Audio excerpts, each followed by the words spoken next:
In this lesson, we'll be talking about opacity of elements.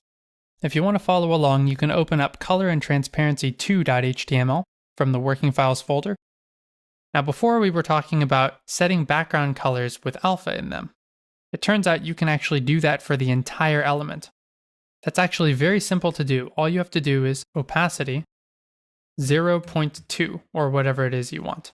I'll set it to 0.6 so we'll still be able to see it fairly well. And sure enough, here it is.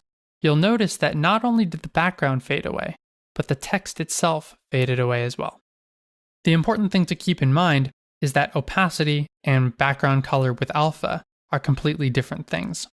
One only affects the background of the element, and the other affects the entire element itself, including all the things inside of it. If we go to Can I Use to take a look at the support for opacity, we find 93% as of the recording of this video of browsers support opacity. IE8 can do opacity, but not using the opacity property. You have to use the filter property, and it doesn't work very well with PNG images.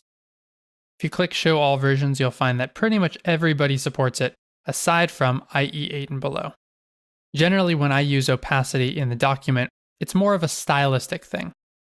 It isn't 100% needed for content viewing, so usually I just use it, and then older browsers that don't support opacity don't get the lower opacity.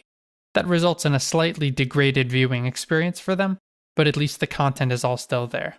So that sums up opacity. There's really not all that much to it, aside from setting some number between 0 and 1.